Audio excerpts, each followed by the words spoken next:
pseudo-stealth almost, except your opponent doesn't really know if it has stealth or not. Like perhaps the first attack is successful and the second one is not.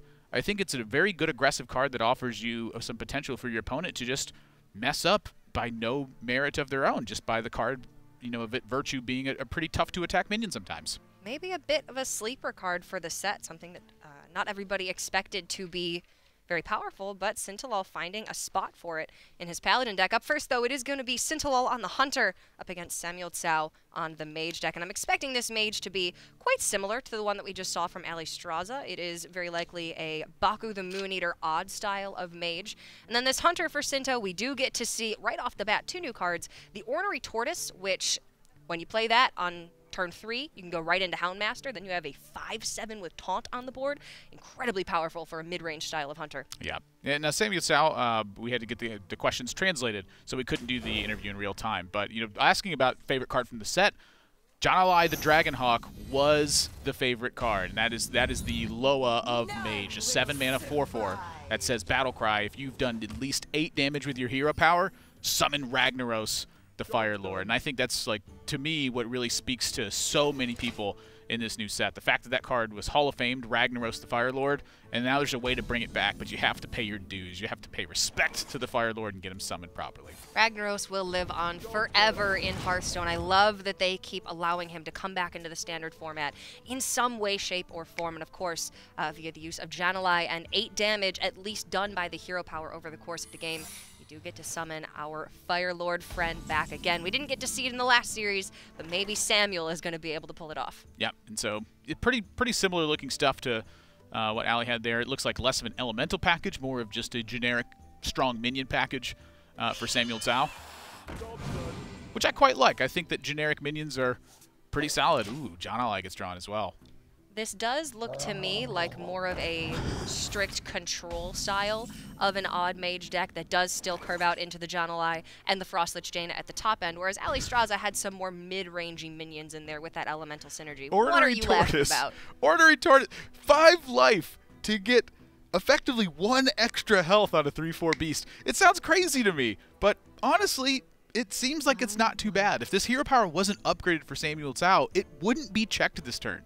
And I think that's an extremely valuable thing to look at, is how much that 1 extra damage on the hero power is making such a big difference right now. If that wasn't there, Sintolol would be able to generate some tempo and run away with this game. Instead, SamuelTsao is saved in the instance of this.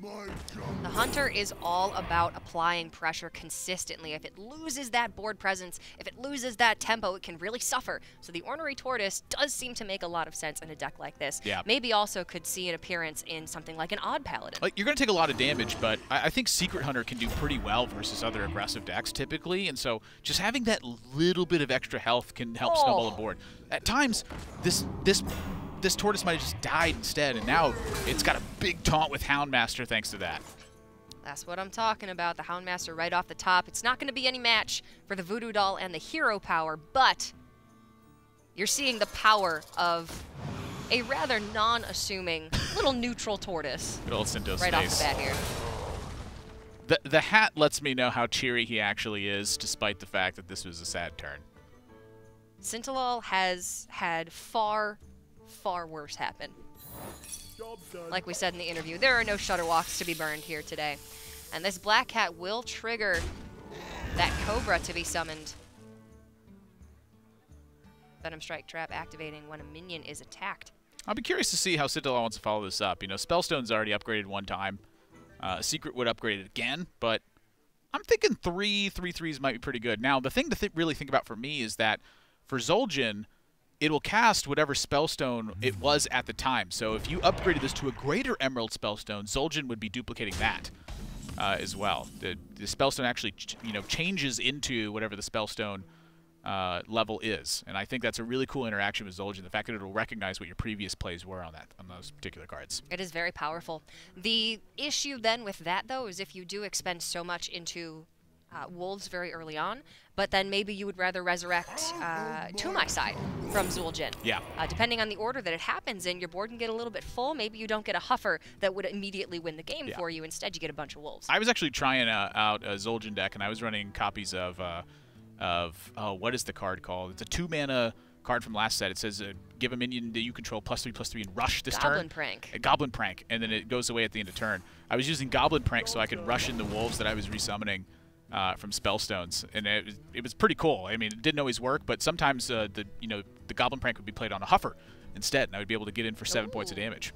I like it, and especially if you're choosing not to run something like Crushing Walls, you might need that little extra bit of removal. Yeah, it just felt kind of cool. I don't know if it was good or not, But it was cool. but it felt cool. All right, Sintolol has a dominating board presence here and has the chance to go even further with it. He can put down Deathstalker Rexar this turn and push 9 points of damage to the face. The small issue there with having 2 incredibly powerful hero cards is that if you want to play Zul'jin later on down the line, you do lose the ability to build beasts. Yeah, I think that's really like one of the cool things to me is that you're going to have to make a choice one way or the other. Like, do you hold on to Rexar until you play Zul'jin, or do you play Rexar now, try to build up some beasts, and then override it with Zul'jin later, hoping that the beasts you built up are enough to get the job done? I think that's really cool, and I'm curious to see how this ends up, panning out over time. Like, what iterations are players going to find? What order of them is truly right? Is it right to be patient, or is it right to take what you can get as soon as you can get it? I do think it's correct to be playing both. Both of them are incredibly powerful, but you want Zul'jin for the battle cry and you want Rexar for the hero power. So how long can you actually afford to wait as this Flame Strike archetype for the hunter? minions. No brainer right there. Flame Strike is so good. Now If look your at opponent's Samuel. playing minions. Look at Samuel's hand. Oh, it's getting ridiculous. Second this- Spellstone's kind of ridiculous, too. It's very good. Samuel does have that Moshog Announcer in hand that he picked up off of the Stonehill. Or Moshog Enforcer, excuse me. 214 Taunt Divine Shield. This demands a deadly shot from Sintolol. Well, I'm thinking he could build a Stampeding Kodo with a 0 or a 1 cost minion mixed in there. Even a 2 cost because he's got the coin. No Kodo up front, though. Direwolf Alpha with the coin still allows for the Kodo to be picked as the second option and played. Exploding Bloat Bat, too, always offers some pretty crazy interaction. Oh, I just thought of something really funny. Yeah. So, Exploding Bloat Bat has the Death Rattle of 2 damage to your opponent's board. Well, Gurubashi Chicken says Overkill +5 attack. Can you play a Bloat Bat and then, like, play dead the Exploding Bloat Bat to kill a board of 1/1s and give it, like, +35 attack or something crazy? Oh my gosh.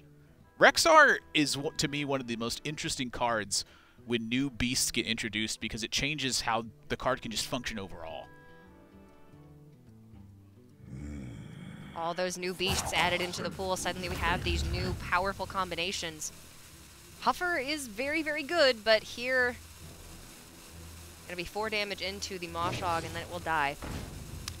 Almost able to. Oh, it has Rush. That's actually able to take it out now. Yes, I believe he picked up the Direwolf plus the Stone Tusk Boar. That is a lot of stuff to sink into that. Oh, if only Blast Wave were here right now. Samuel would have 4 additional mage spells in hand, but he does pick up the Dragon's Fury, so at least he can clear up this board. His hand is very minion heavy otherwise, but he's getting to the point of the game where once Jaina comes down, suddenly Jan'alai and Ragnaros are going to heal Samuel for 8 damage at the for 8 health at the end of the turn. The Daring Fire Eater is going to be additional means of killing minions and summoning water elementals post Jaina. SamuelTsao wants to play the Jaina here. That's a lot of damage he's facing down, though. It's whole heaps of damage right now. 19 damage with the kill command. 21 plus Houndmaster with the existing damage on board. Samuel does get the 5 armor, so he'll be a little bit out of range, but I don't know. This seems risky to me.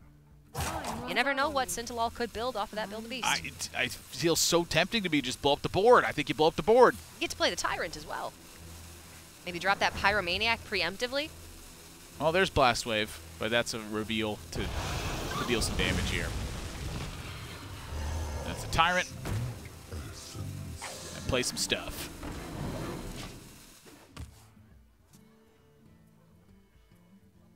And Sinto's not playing any weapons, so that Gluttonous Ooze was just going to be a 3/3 no matter what. Yeah, time to take your time and build some beasts. The timing of Zul'jin, I think, is going to be very important. It has the potential to swing the game back into Sinto's favor because looking Ooh. over the next couple of turns, looks like Samuel is going to be able to stabilize quite a bit with the use of Frostlich Jaina. Well, Stealthfish's fledgling is very scary.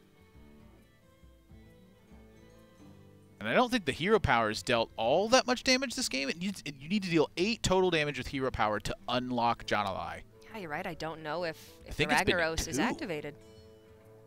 It would be yellow if it was active. I guess I don't know how far off it is. Yeah, I I think think quite a bit. I think SamuelTsao has dealt 2 with hero power. Oh, So Blast Wave is going to get Samuel 3 mage spells now.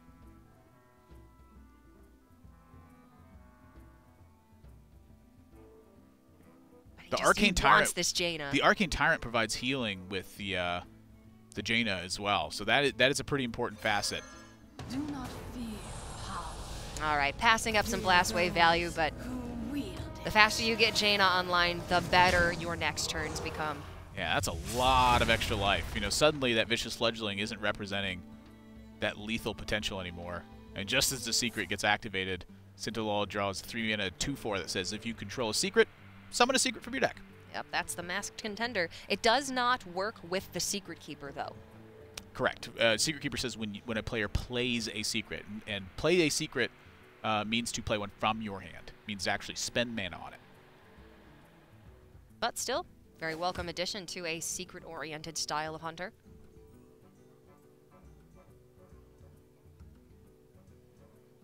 Tough times. Sinto had a really strong early and mid game, but just enough removal there from SamuelTsao to be able to shut it down and get to the Jaina. Well, we're not done yet. Still just a 9 damage fledgling going stealth? face. Stealth. A minion with stealth cannot taunt. Trade off those snakes so Samuel can't get another water elemental right away. Ah, not without Daring Fighter Eater anyway. Ah, good point. Kill off the Houndmaster then and summon a water elemental. This is a wonderful turn for Sinto. I think this went way better than expected. And depending on what secret he got there, could be pretty impactful.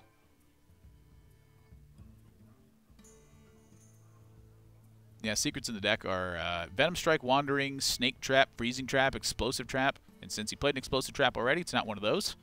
He's got 1 snipe as well. The Snake Trap's already gone. We're receiving word that it is a freezing trap that's come out. A little bit of a halt on the tempo from SamuelTsao. Oh. That's not the one that costs free mana afterwards. No, that's the one that's going to be a little bit expensive. Welcome to the show. We're seeing a lot of the Daring Fire Eater. Obviously, this was intended to go alongside the Spirit from the Mage. Janalai's active. Ragnaros summoned. That can 50-50. hit stealth. Regardless, Samuel's going to be able to gain 8 life because Ragnaros is an elemental and it hits the fledgling. Massive! Oh, Ragnaros, I've missed you. And Sintolol's quickly gone from Santa to Humbug right now. He is not happy about this. Zul'jin's powerful, but there's just not enough spells in the pool to clear up this board. Well, yeah. Ragnaros being an elemental is such a big deal with Jaina down. The fact that it restores 8 health. If you have Jaina, it's playing some sort of defense no matter what. Mage just gets to have all the rag fun. You give him Toki first. Now we give him Janalai. Yeah. Good time to be a mage. Sintolol's trying to build some beasts to get him out of this. Poisonous Bloatbat plus Vile Brood Skitterer would be a board clear. It's looking rough. There's just so many more beasts in the pool now. It's even less likely that you get the perfect combination. Yeah, I agree, Masked Contender, whatever you just said. Yes, Shaka indeed. Ah, wise of Sinto to set the Ragnaros to 2. Now, if SamuelTsao wants to attack, Explosive Trap clears it up. But that's the benefit of Ragnaros in a lot of these situations, is you don't necessarily have to ever attack face. You can just wait. And if you keep waiting, the Ragnaros just keeps hitting every single turn for 8 more, for 8 more. So Zul'jin will put back into play all of the secrets that Sintolol has played this game. Right. Now, you can't have the same secret and play twice, so those just kind of get burned away. But I think you're okay with that. Yeah. He's got secrets in the pool, a couple of spell stones. But just not playing Deadly Shot, not playing Crushing Walls. Yeah, His deck Zul'jin's is there. much more aggressive than it is Spell Hunter defensive.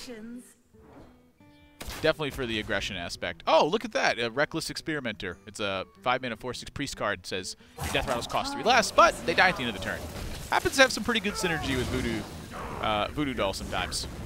Yeah, quite powerful. So much so that priest decks that do use Reckless Experimenter oftentimes with the priest quest sometimes even want to throw a Voodoo Doll in there. Yep, and so SamuelTsao not attacking still represents the 8 damage from the Ragnaros, and now Sinto, probably considering kill command and what that would mean. Well, it would mean a kill command in the pool for Zul'jin. But if Sintolol's playing to a Zul'jin out, then he loses the Build-A-Beast out. I don't think Zul'jin's good enough right now. SamuelTsao never has to attack face to proc that explosive trap. Ragnaros will just get him there.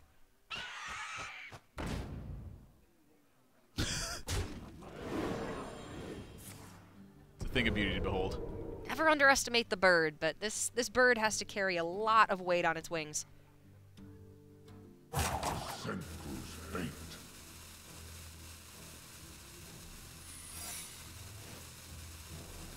Wow, leaving the Ragnaros up again. It's close to Gideon uptime, I imagine. In the late game, this mage is just bomb after bomb after bomb. It's so powerful. The board is just full right now. There's not really anything Sam could do. I mean, I'm thinking you're going to have to attack at some point. I mean, maybe not. Ragnaros is restoring 8 health a turn. I mean, if he wants to, he can throw down the Pyromaniac, ping off the Astromancer, he'll draw a card, and he'll summon another Water Elemental. It's like there's too much to do for SamuelTsao. Like, just an embarrassment of riches. It's like, I have so many things, I don't know what to do with all of them. So I'll just do nothing. And still probably win. But at some point, Samuel's just going to have a big enough board that he will hit face and win the game. Yeah, eventually the attacks will threaten lethal, and I think that's what he's waiting for. Just let Ragnaros do its job. He's quite close right now. But still going to be a little bit short through the explosive trap this turn. Yeah, only 14 on board through the explosive trap. Plus there's a wandering monster there that would provide something else. If you have a full board, the Water Elemental does not summon. Important to note. Ooh. Sintolol has been trying to set up this turn for a long time, get something stick on the board, and then perhaps play the Zul'jin and pop off, but it's just not happening. Here comes a big ass. Let's play them all again.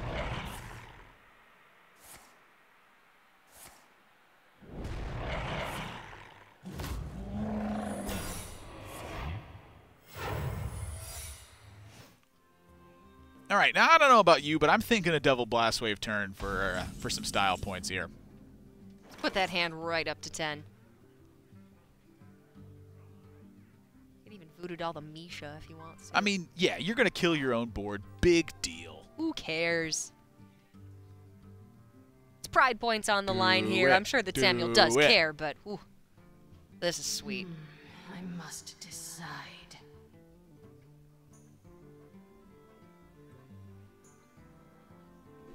No freezing trap.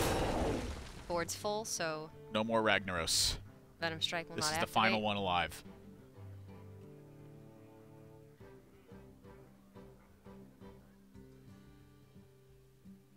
Ah, I am seeing some interesting stuff with just a single blast wave. What are you seeing, Admirable? Well, so if you start attacking with that,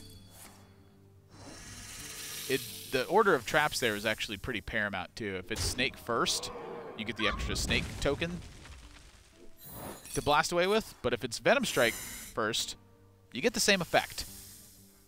You just have to attack twice.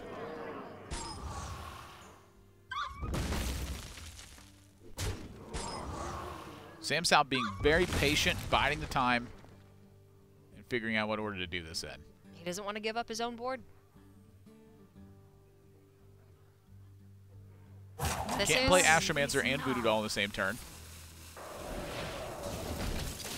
This is Sintolol's last offensive wave. SamuelTsao knows if he can just get through this, smooth sailing from here on out.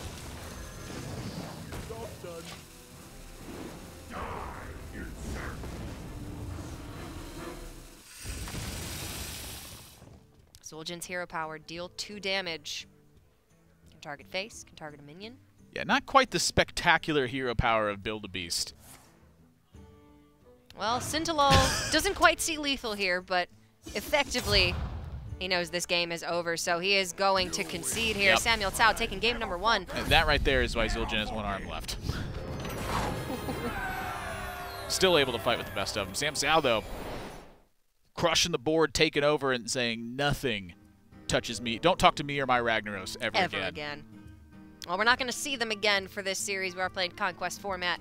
But that Hunter from Sintolol, I think just a poor matchup when you look at what it comes down to. His Zul'jin is much more board-centric, and the Mage has so much removal with the addition of the new Blast Wave, with Flame Strike being in the deck as well. It just seems like it's very well equipped to handle what Sintolol was trying to do. Well, I think another big part of it, too, is just to make you think about the order of Zul'jin versus Deathstalker Rexar. You know, perhaps there's some games where you can delay the Deathstalker Rexar to use it after you play Zul'jin. The powerful part of Zul'jin is that he replays all your spells. It's not really the hero power. Hero power is just something cool to do with it. But I think that the dynamic of playing both of the hero cards and trying to figure out which one takes priority over the other is a really cool thing to have to think about in the game. Yeah, I mean, maybe we're going to come to find out that Zul'jin is a 10-mana card and Deathstalker Rexar is an 11-mana card in the metagame right now with decks like this.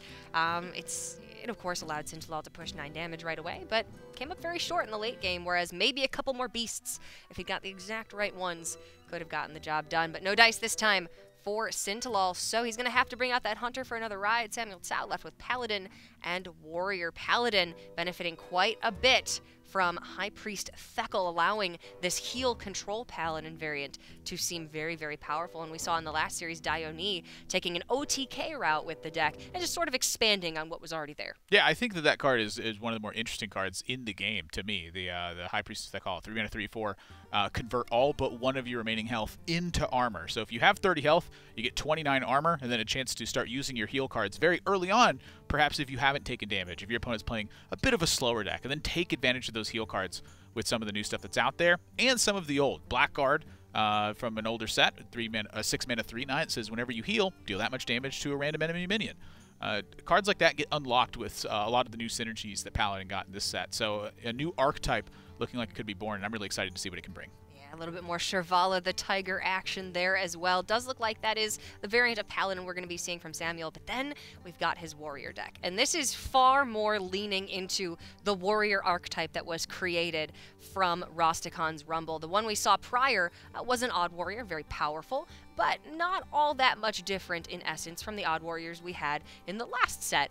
This warrior that SamuelTsao has brought, it is not an Odd Warrior, it is a Dragon Warrior with some rush mechanic featuring Akali the Rhino, which is, of course, the Loa that he is representing here today. So I'm very excited to see that deck, but it does look like it's going to be the Paladin first up here for SamuelTsao, leaning fully into that heal Paladin archetype, featuring cards such as the Lesser Pearl Spellstone.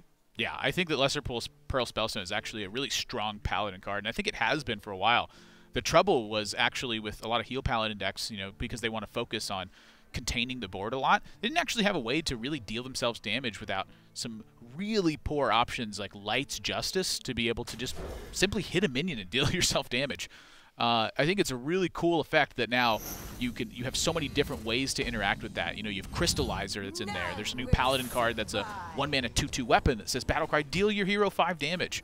I think that it sounds kind of wacky, but there's a lot of ways to get it done, and the healing can be super important because of that card, Zandalari Templar, that's in the hand. Yes. Once you've restored 10 health, that becomes a 4-mana 8/8 taunt instead of a 4-mana 4/4. So there's a big payoff for getting all the healing in this deck. It does require some time, going to require quite a bit of life gain to unlock that potential, but once you do, that is just simply better than the Hooked Reaver.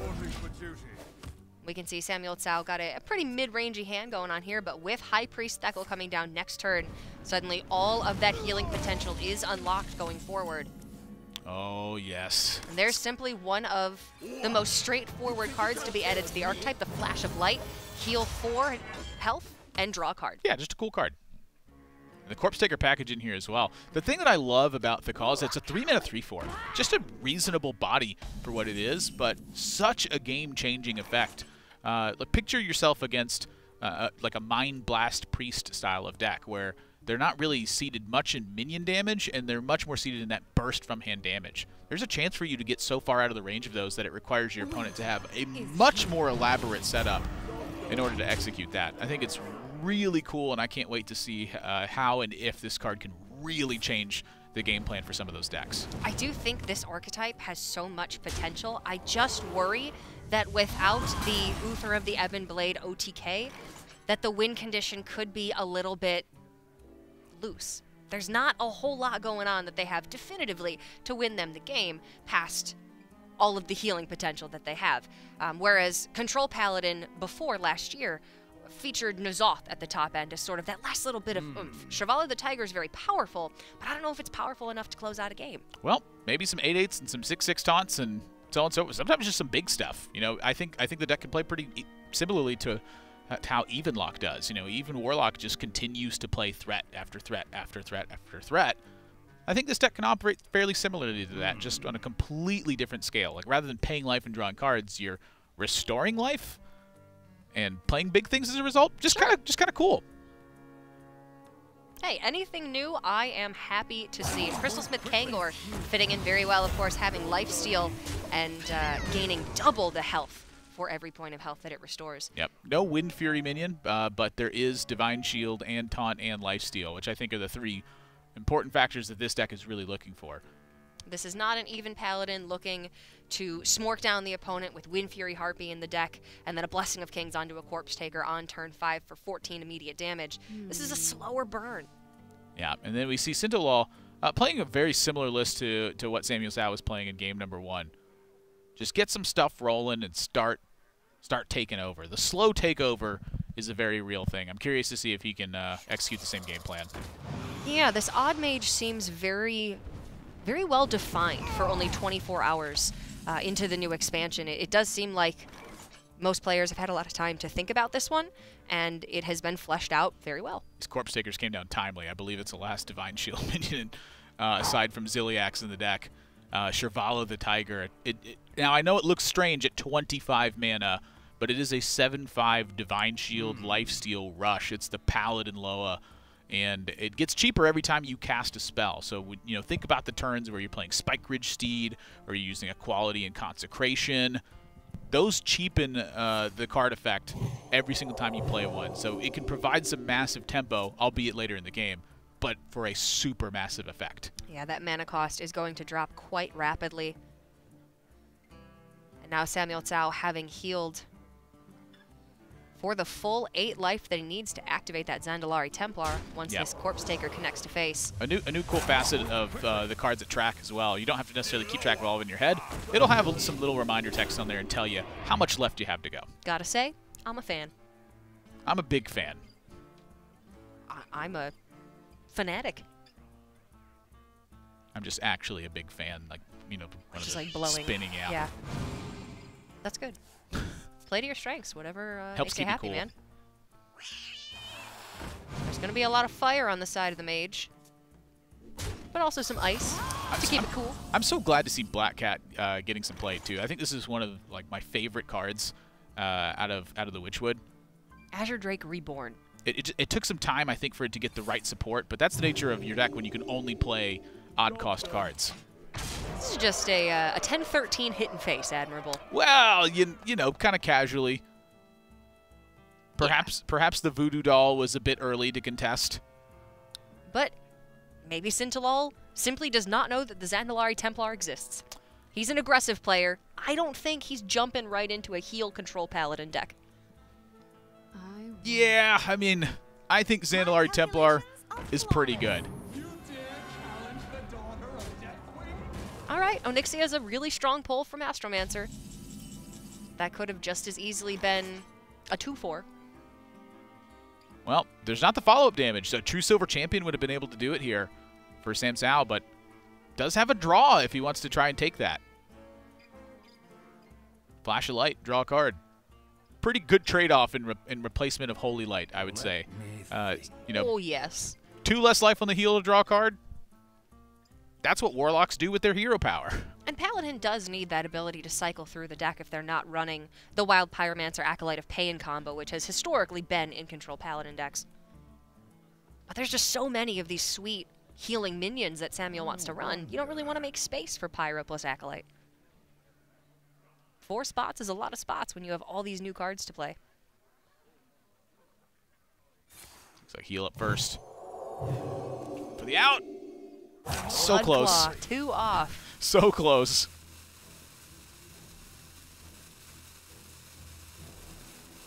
Let's do that one first.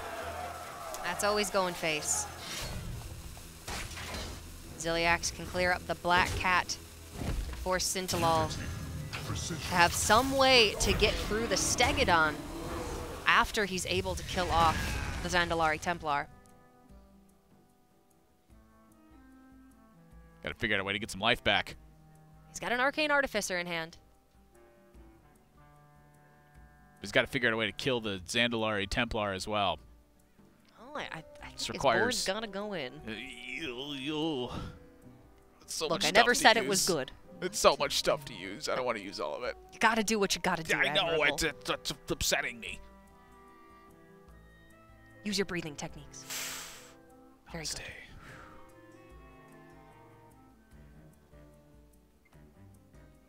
I'm just not seeing any other way to do it. I mean, this Zandalari Templar has pretty much lived forever, as is, you know, part of Zandalar.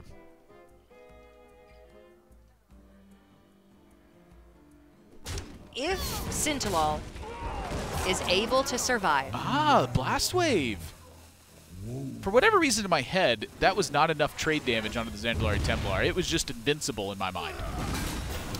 that is Splitting Image, the new mage secret. The Splitting Image or Spitting Image? I believe it's Splitting Image. But I'm not positive. I'm not positive quote either. me on that. Now I'm going to go look. Oh, it's not in there. I have to... Oh, hang on a second. This is what technology is for. Quick googly.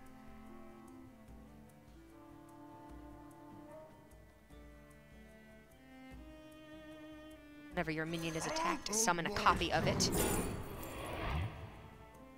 So splitting or spitting would make sense. Stonehill Defender into Tyrion or Dread Corsair, depending on how much value SamuelTsao thinks he needs here. I think it is splitting, and I've... All It is right. Splitting Image. I'm plumb It is? surprised. Woo.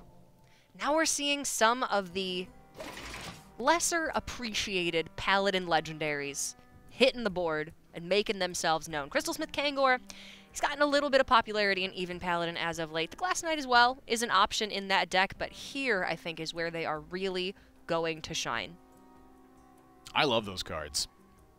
Glass Knight's my phone background. The art is sweet. I love that art. Like, the stained glass look of the Glass Knight is such a perfect feeling to me.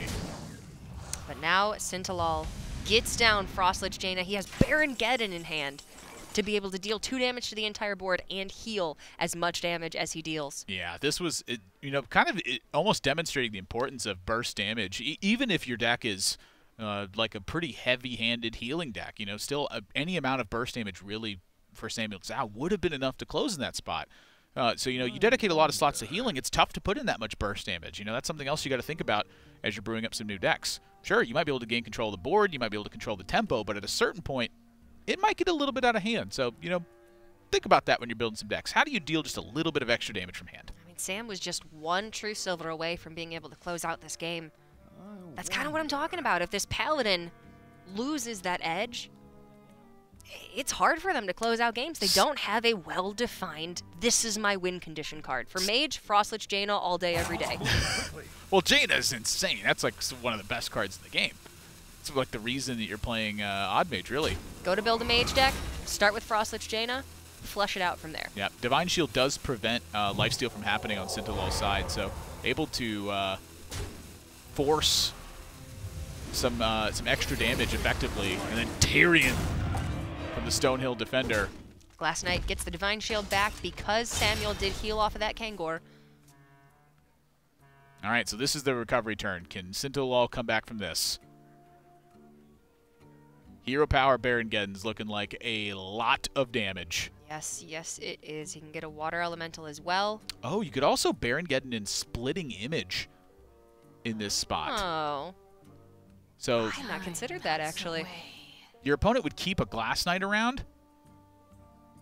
Just 10 on board, so you would only restore 6 health in that instance. Or 8 health, excuse me, because you take 2 from yourself. So I think the Splitting Image is going to have to wait. This turn seems pretty solid to me. Up to 19. A bit late. But, you know, this is what Tyrion's for.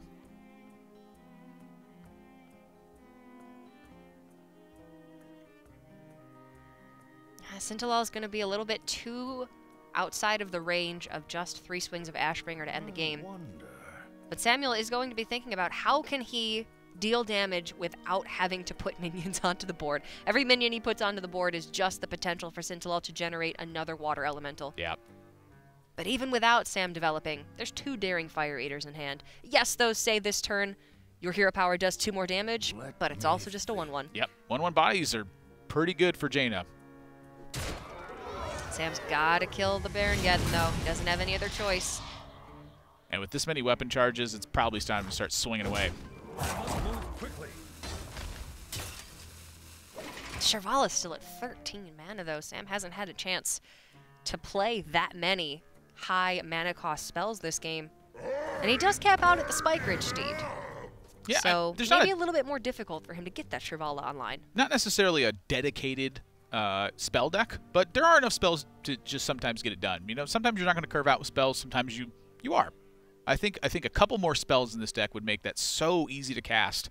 But it's still a pretty good demonstration that 25 mana worth of spells, not really as much as you think it is. I mean, he spent 12 mana worth this game, and he's pretty much spent the whole game playing, you know, Corpse Takers and Stonehill, Tyrion, Zandalari Templar. Like, it's hard for me to even remember where that 12 mana worth of spells came from. Yeah, the key is going to be playing those spells that can also generate additional minions or generate additional card draw.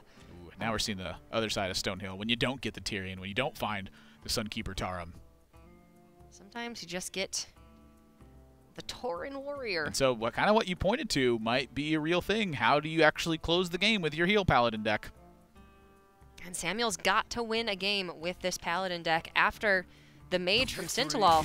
Wow. He's left with his own Hunter and Paladin. Yep. Sam knows that he's just not going to be able to win this one, so scoop it up. Sintolol going to equalize things 1-1 here now. A bit soon, but I think you got a taste of what was in store there with the Heal Paladin. A little bit more oomph perhaps could have gotten the job done, but, you know, kind of put it out there at the end. He does play a copy of Soup Vendor in there as well, a 2-mana 1/4 that says when you restore 3 or more health, draw a card. And I've been toying around with this one a little bit. I think I'm quite fond of it. My favorite interaction with it so far has been to have Ziliax come down with Soup Vendor. You get to attack or draw a card, and then when they attack back into the Ziliax, you get to draw another card from the Soup Vendor. Well, you know what? I think it's the perfect time. It is soup season, so Soup Vendor might as well. I think it works quite well in that build. But, again, I think that deck just needs a little bit of oomph. Maybe you can find a way to make a Heal Paladin work with an Uther of the Ebonblade win condition, because that would have potentially kept Sam in the game, even against all of the lifesteal from the Mage deck there from Sintolol. But Mage picking up wins on both sides here. Sintolol now going to have to go with that Hunter deck that we saw him lose the first game with, or his own Paladin deck, which is very, very different from the Paladin that Sam has brought. Yeah, he's brought just a straight-up aggressive Paladin, and it's featuring a lot of the new tools that I think are quite strong. Saronite Taskmaster is one of the ones that sticks out to me for aggressive decks. It's a 1-mana 2/3, which is great. Now, its Death Rattle says summoning 0/3 taunt minion for your opponent. That is a bit of a downside because a lot of decks can take advantage of having a board in play, but effectively that's a heal for 3 on your opponent's side on the Death Rattle of that. And that's a very, very small effect for a 1-mana 2/3 minion. I mean, Firefly is about one of the best 1-drops that's out there right now, and I think that it's very outclassed in some situations by Saronite Taskmaster. Yeah, it's on the level of SamuelTsao, and SamuelTsao was the premier one-drop in the game for so very long. I will say I ran into a very funny situation up against the Saronite Taskmaster. I was playing against a Quest Priest, and they managed to resurrect that Taskmaster with Twilight's Call like 4 or 5 times and fill up my board with 0-3s that I, as a spell hunter, couldn't do anything about. You're like, And that was kind of unfortunate. It's Stop sort of this a 0-3 madness. yeah, kind of some Mare the Fox-esque shenanigans happening there. You know, I could actually see using that card in like a Divine Spirit priest deck, and my goal is to get a 0-3 on their board that I then Shadow Madness away from them and then buff it up to just like insane numbers and then kill my opponent with it. That actually sounds really fun. But SamuelTsao is going to be running with a Warrior deck here, and it's not Odd Warrior, which to me is a big breath of fresh air. I love Odd Warrior, but I want to use so many of the cool cards. And one of the biggest ones that I look at for this new set is the weapon that he's got in hand with Sulthraz. It's a 6-mana 4/4 weapon that says Overkill. You can attack again this turn. Now, Overkill is when you deal damage in excess to a minion's health. And at 6-mana 4/4, there's 1 of 2 options. Number 1, kill some minions. Number 2, start going face. And I think both of those options are totally fine.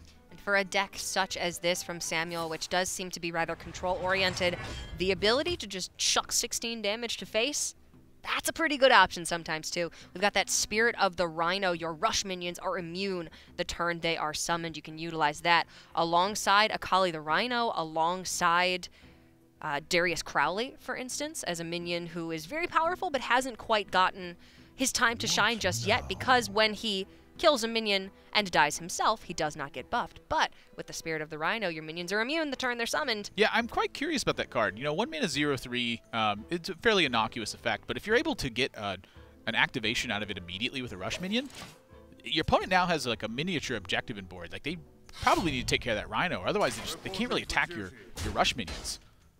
And if the immunity, I haven't seen the interaction with it yet, but is the immunity present throughout your opponent's turn as well? I don't know. And so to me, that's quite an interesting interaction, where if they're immune on your opponent's turn, the stealth for 1 turn aspect is very powerful on that card. Plus, it is just simply 1 mana. It is very cheap to play. Throw down alongside some rush minions, and you can get 2 turns of value out of it. We're also seeing the Mojo Master Zihi in hand. 6 mana 5/5, set both players' mana crystals to 5. That's right. Fantastic against combo decks that are trying to do crazy things in the late game, against druids if you just want to slow them down a little bit. And for a warrior, I think that card fits perfectly. Yeah, I think the card is just a strong card in general. It does come with that you know, double-edged blade effect, where it affects you as well. So when you cast Mojo Master Zihi and it sets all players' mana crystals to 5, you are going to have 5 empty mana crystals. You can't play it and then play something else on top of it. The set to 5 is empty, and I think that's a really important facet. But, you know, the cool part to me is that it's just a disruption effect. If your opponent needs to Twisting Nether, or play Katharina, or a Blood Reaver Gul'dan, if you have Mojo Master Zihi, you could potentially take them off of that turn for multiple turns in a row. So Sintolol is pretty much just playing a variant of Odd Paladin here. A couple of new cards in the deck in the form of the Moshog Announcer and the Saronite Taskmaster, as well as the Ornery Tortoise. But other than that, he has taken a very minimalist approach to Rastakhanizing his Paladin deck here. Well, aggression is really what Sintolol is all about. You know, the aggression is not very subtle. It's pretty straightforward. It does what it does because that's what it does. And that's Sintolol in a nutshell. He does what he does because he is who he is. We embrace him for that. Yeah. But Bloodrays are doing a nice job of shutting down the board, especially before that turn. That level up can be played. Very, very important there. Yeah, SamuelTsao found that. This is looking like the dangerous turn for SamuelTsao as well. You know, Sintolol is going to make a lot of stuff on board, and then it's up to SamuelTsao to check that. And that's where Sulthraz is going to come in such big effect here. You know, normally these 4/1/1s would get level upped, and you'd be in a lot of trouble. But it buys him perhaps that 1 turn he needs to be able to get past this. And there is the one tool in deck that, above all else, wins SamuelTsao the game if he can get there. That's the Scourgelord Garrosh. We've become so used to seeing Odd Warrior with Dr. Boom Mad Genius, but Scourgelord Garrosh has its own really phenomenal uses. It's just a matter of can he get there. Yeah, it feels kind of weird to use a 6-mana weapon to take care of this board, but honestly, it's probably pretty straightforward. You can kill 2 of the minions and then, you know, suffer the consequences of a level up or a Fungal Mancer. You have that option with Korokron Elite, but I think I'd like to see this Solthros just come down and start hacking away. It's a big investment.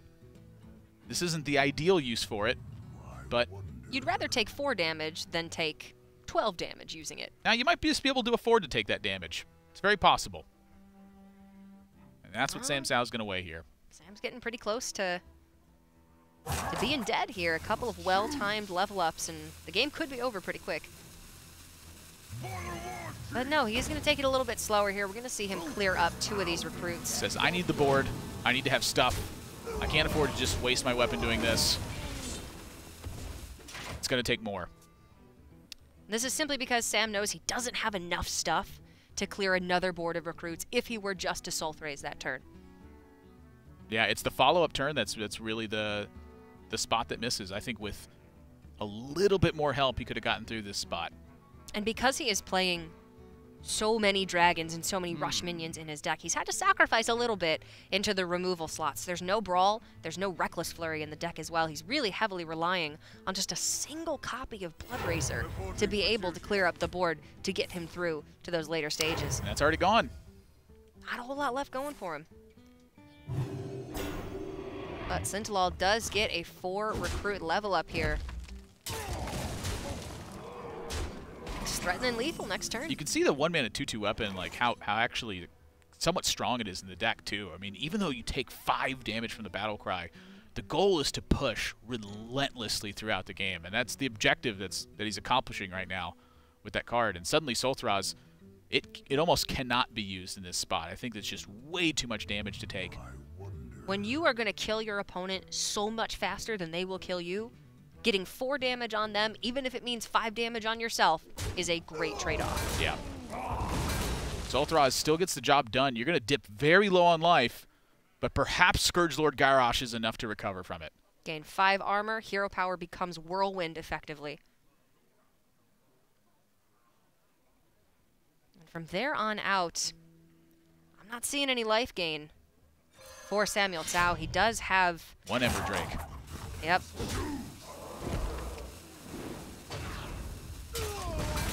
Just the 1 Ember Scale Drake to gain 5 armor. 2 damage is enough for Sinto, but that is few and far between in this deck. We're looking at Leroy Jenkins, and that is it for this particular turn. Vine Cleaver works as well, excuse me. There we go, off the top, the exact amount of damage that Sintolol needs, and he's looking a lot more merry after that victory because things could have started to get quite messy if Garrosh were to come down. 2-1 lead for Sintolol, looking to close things out with his Hunter deck now. That's about as close as you're going to get with an Odd Paladin deck, down to that final draw really mattering. I think the recovery was right on the cusp for SamuelTsao, So but close. you know, the Solthros turn, was it the turn before or was it the turn after? I mean, Kor'kron Elite's got charge, and Solthros was hitting 1/1s instead of hitting 3/3s, and that's a large difference in life total. I have to say, I really admire how much SamuelTsao has leaned into the Rastakhan's Rumble Invitational theme. He has put so many new cards into these decks, and I'm loving what we're seeing here. But I just wonder if maybe he's gone a little bit too far. No, I don't. I think a lot of it boiled down to that Solthros turn. You could have saved 4 extra health and cleared out the entire board from Sintolol. You would have taken 0 damage. He would have made a level up turn, and then you crack back, and you're in that same situation going into the Garrosh turn. You after. take significantly it's less tough. damage. You know, it's just a tough spot because either way, Sintolol's going to get some sort of level up turn.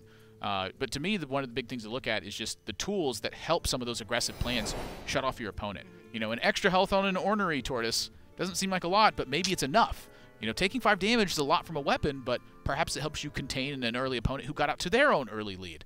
I think the supplements to existing decks and the possibilities of new ones are both there right now. Still so much to explore. It's only been 24 hours since Rastakhan's Rumble was released, and SamuelTsao going to go back in with this warrior deck. I'm happy to see it again because I don't think we got to see what it's capable of the first go-round, and there we can see Akali the Rhino, 8-mana 5/5 rush, overkill, draw a rush minion from your deck, give it +5/+5. Yeah, it's a pretty spectacular effect, but it comes with a hefty cost. 8 mana for a 5/5 is a lot to spend. But if you're able to nail that effect, I'd say 1 time, you're pretty good to go. You know, I'm thinking sometimes you're going to fetch Zilliax from that card, and it's going to be huge and insane. Pretty much any single rush minion in your deck is going to be huge and insane, and that's really what Akali the Rhino is about. It's It's to summon up one of those big, powerful things and lead him into battle. Make things crazy on the board. I'll never tell. And after all, SamuelTsao repping the Rhinos, it's only right that he were to make use of Akali. He's also got War Master Voon in his deck, which gives you an additional copy of all dragons in your hand. Yeah. So much value within this deck. It's a great. I think that card is so cool. 4-mana 4/3, and just doubling up on dragons. He's got all this value, but can he hold his own against the aggression from Sintolol's Hunter deck? Importantly, Sinto has not found any secrets yet to upgrade that Spellstone. I think that's one of the big factors we're looking at here. And once again, the Tortoise being at 5 health prevents the Kor'kron Elite from potentially coming down this turn to wipe it out. That's a big difference between a 3-4 and a 3-5, but the Houndmaster, again, drawn at the perfect time, going to buff up that Tortoise and make Samuel's life very difficult. But that Smolderhorn Lancer going to have its first real appearance here. Battlecry, if you're holding a dragon, destroy a damaged enemy minion. It has an execute effect on it. That is a major swing in the game. You know, Sintolol has dealt some pretty hefty damage, but once you start running out of cards, that makes a big difference in how this game ends up working. And I think that one turn for SamuelTsao might be enough to turn this around and start giving him the offensive pressure. Sinto's options aren't looking too hot right now, having to go with an unbuffed Spellstone, leading into Deathstalker Rexxar next turn, which of course unlocks a lot of beast building potential for future turns, but he would have much rather had 4 wolves on board right now. Yep. And this would have been a really nice turn for Soulthraze to come down.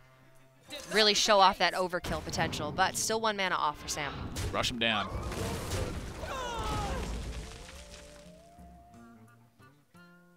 Rexxar him down. Samuel's got all of these minions that double as removal. But Rexxar is just still around. Still going to be around for a couple more months. Yep. A heavy hand from SamuelTsao might be enough to just, you know, keep piling on pressure, though. You just turn after turn, just be playing a big card. But for Sinto, it's beast building time because his hand is not giving him a whole lot to work with. Subject 9 will draw 5 secrets from his deck. That then, of course, fills up his hand, but makes his future draws that much better. He's going to be closer to Zul'jin. Thinking Snow Flipper Penguin is probably ideal if you take Subject 9, but I think Sintolol is going to be... Now, that Grimace lets me know that Subject 9 was the pick in that spot. Oh, it was not! What's its face? It's a new beast. It is a new beast. It's very cute. It's Death Rattle is cheapen a beast in your hand by 1 mana. I saw someone play this card yesterday, and I was sitting with some friends on Discord we were playing, and they attacked it with a Druid Hero power, and then they played a Bear Shark for 2 mana. I went, why'd you do that? I went, I don't know. It's a 1/1 that like comes with the cost of killing. I don't have an answer. It's kind of a unique way to make a 1/1 that is tough to kill, in that you just don't really want to cheapen your opponent's beast sometimes. And Spirit of the Rhino comes down to set up for Akali next turn, and it also gets the buff from Cobalt Scalebane. That's looking pretty good. Masked Contender with the Snake Trap being played this turn as well will get another secret out of the deck for Sinto. I'm so excited to see this Akali. I haven't seen its entrance animation yet. I've been so focused on just Dragon Warrior in general, I didn't even think to add this card to my deck. I will say, I'm quite happy we're getting to see all of the golden animations for these new cards. I myself have not decided what to craft yet. Nah, no Akali yet.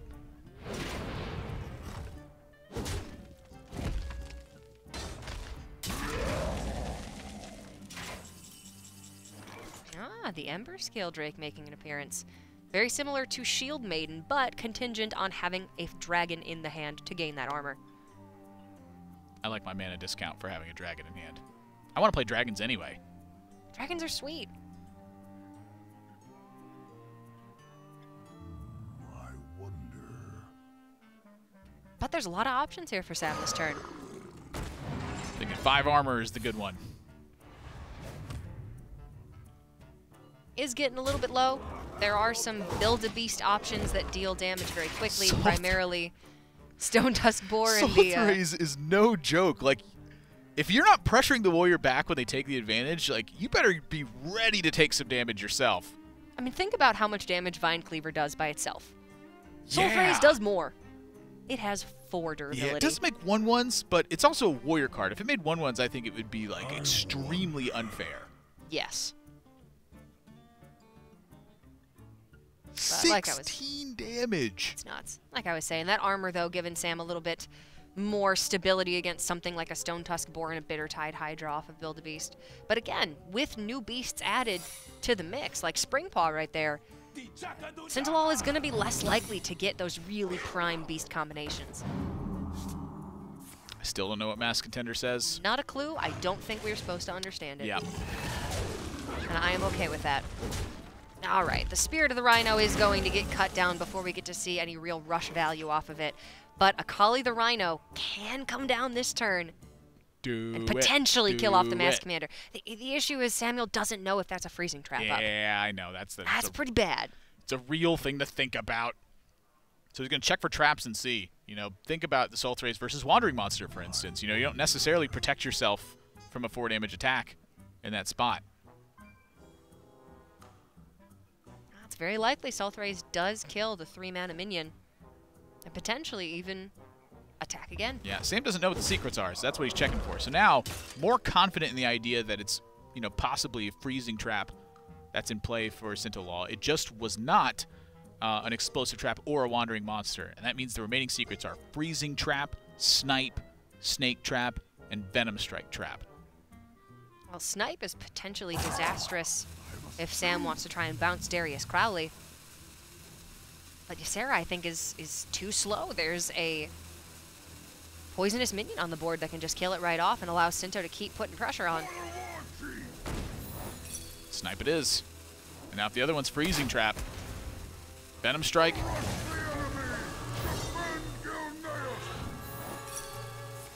Snake trap it is. That's a lot of 1/1s though. But the Darius Crowley does get to stay on the board. Sam's much happier to see this than a freezing trap, but 9 damage immediately for Sintolol. Sam at 21 right now. Ooh, stealth, perhaps with a Tundra Rhino, could be a big deal. One of my favorite things with Build-A-Beast is on 10 mana, you pick Tundra Rhino because so often on the second one where you find keywords, you find Jungle Panther. Yes. That is scary. Suddenly every beast that Sinto plays is going to have charge, unless Samuel has a way to get through to that stealthed Rhino, but with no Brawl in the deck and no Reckless Flurry, that Rhino is going to be on the board. And who is the stronger Rhino now, Admirable? We've got quite the face-off here, and it's not looking like Akali's going to win this one. This Tundra Rhino just represents so much damage. Consider keeping it stealthed. Nah, he's going face. And all of the rush minions in Samuel's deck are 3 mana or higher, so even if he were to hit Soul Thrace into the Rhino and then play Akali to kill off the Rhino and activate Overkill, there's nothing he could play alongside it. Something I'm looking at is how to unlock that +5/+5 as quickly as possible, right? So there's 2 things that come to my mind. Number 1 is the Magnetic Rush minion, which you know, pretty tough to play because it's a 1/1 with Magnetic and Rush. The second one is Skaterbot. Yeah, Skaterbot. And the second one I'm thinking of is the red Firefly thing from Red Warrior. Band Wasp. Red Band Wasp, the 2-mana 1/3 rush that has Enrage +3 attack. So getting on turn 10, you can fetch that with the Akali, and then you have a 6/8 rush for 2 mana on top of that. That's you know, pretty good. That potential power swing with Akali certainly makes the heavy investment on it pay off a little bit stronger in that instance. You know, that may be something you're looking for. But SamuelTsao is going face. He's setting up Garrosh. He's sweeping off this board, and he's going to hope he's got enough damage to close this. Kill off the snakes, and Shadowmourne does check Sintolol in 2 turns if it can hit face. It's just 12 more damage sometimes, but you got to live. Well, Houndmaster does set up a taunt, so a little bit of breathing room there for Sintolol. Yeah, there's 12 damage represented with just the minions in hand, the weapon. Trying to build a beast to find lethal, and that's probably enough. Life Drinker plus something. That's a lot. Swamp Leech plus the Life Drinker, so it has Life Steal enough. on its own. That's death. Oh, no, it's... These all have charge. Yeah, that's not... Oh, that's right. There's still the Rhino on the board, of course. Sintolol gonna take it. Tundra Rhino stealth, attack immediately. The 8 damage from